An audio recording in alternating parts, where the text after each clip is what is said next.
इब्राहीम अलैहिस्सलाम का धर्म अरब में ज़्यादा नहीं ठहरा। पूरे देश में फिर बहुत बुत परस्ती फैल गई। लोग खुदा के साथ मूर्तियों को भी पूजने लगे। उनको खुदा तक पहुँचने का माध्यम और ज़रिया समझने लगे। उनका अकीदा ये था कि ये खुद की साजी और हमारी सिफारिशी है। यही ज़रूरतों को पूरा करने वाली और मुसीबतों को दूर करने वाली है। इसलिए वे मुसीबतों में उन्हीं को पुकारते, फरियादें भी उन्हीं से करते और मुरादें भी उन्हीं से मांगते। हज़रत इब्राहीम तो खालिस तौहीद की दावत देते थे और शिर्क और मूर्ति पूजा से बेजार थे। लेकिन ये लोग उनको बिल्कुल भी भूल गए और मूर्तियों के पुजारी बनकर रह गए। लेकिन ऐसा एकदम ही नहीं हो गया। इसमें भी ज़माना लग गया। न जाने कितनी शताब्दियाँ बीत गई और न जाने कितनी नस्लें गुजर गई। तब कहीं जाकर शिर्क के पैर जमे। पर यह शिर्क आया कैसे? मूर्ति पूजा का चलन हुआ कैसे? तो बात यह थी कि हज़रत इब्राहीम और हज़रत इस्माईल अलैहिस्सलाम से अरबों को अत्यधिक श्रद्धा और मोहब्बत थी। काबा का निर्माण उन्हीं दोनों ने किया था, इसलिए उन्हें काबा से बड़ी मोहब्बत थी। फिर यह मोहब्बत यहीं तक नहीं सीमित रही। इसके इर्द गिर्द जितने पत्थर थे, वे भी उनकी नज़र में बहुत ही प्रिय और बाबरकत बन गए। अब अगर वे मक्का से बाहर जाते, चाहे रोज़गार के लिए, चाहे कारोबार के लिए, तो वहाँ का एक पत्थर भी साथ ले लेते।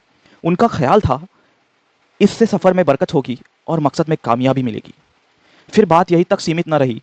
जो लोग मक्के से कुछ दूर रहते थे, वे काबे के पास से पत्थर उठा उठा कर ले गए और अपने यहाँ लगा लिया। काबे की तरह उनका तवाफ़ करते, हजरे अस्वद और बड़ी इज्जत करते। फिर इज्जत का यह ख्याल और आगे बढ़ा और अब उनकी पूजा भी होने लगी। नस्लों पर नस्लें गुजरती रही, यहाँ तक कि यह अकीदा बिल्कुल पक्का हो गया। अब कोई भी पत्थर मिल जाता जो खूबसूरत होता, या जिनकी बनावट में कुछ नायाबपन होता, या किसी जानदार की शक्ल से मिलता जुलता होता, उसकी महानता उनके दिल में बैठ जाती और वे उसको पूजने लगते। फिर एक कदम और आगे बढ़े। अब वे पत्थरों को खुद काटते छाटते, अपनी पसंद की मूर्तियाँ बनाते, जिस बुजुर्ग या देवता से चाहते उनका संबंध जोड़ देते और जो दिल चाहता उनके नाम रख लेते। फिर उनको एक जगह स्थापित करके पूजना शुरू कर देते। प्रेम और श्रद्धा में उन पर भेंट चढ़ाते, उनके नाम पर मन्नतें मानते।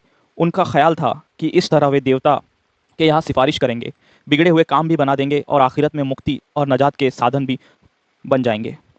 मक्के में सबसे पहले जो मूर्ति लाई गई और फिर काबा के आंगन में लगाई गई, वह हुबुल की मूर्ति थी।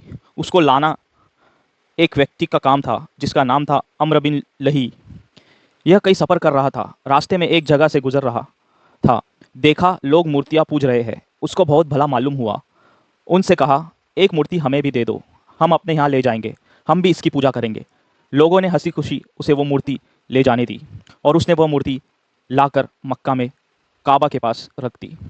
फिर धीरे धीरे काबा में और मूर्तियाँ आई। उनमें दो प्रमुख मूर्तियाँ इसाफ और नाइल की थी। ये जमजम नामक कुएं पर लगी थी। उस समय वह बिल्कुल पस्त हो चुका था। बहुत से तो उसका नाम तक न जानते थे। इनके अलावा और भी बहुत सी मूर्तियाँ थी। याद रखिए, काबा वही घर था जिसे इब्राहीम अलैहिस्सलाम और इस्माईल अलैहिस्सलाम ने अपने मुबारक हाथों से बनाया था, बड़ी तमन्नाओं और ख्वाहिशों से बनाया था, जिसके बनाने में अपना खून पसीना एक किया था। क्यों? सिर्फ इसलिए कि यह तौहीद का केंद्र बने, रब का सबसे बड़ा घर बने। लेकिन कौम ने साथ न दिया। यही अल्लाह का घर बुतखाना बन गया। यही तौहीद का केंद्र शिर्क का सोत्र बन गया।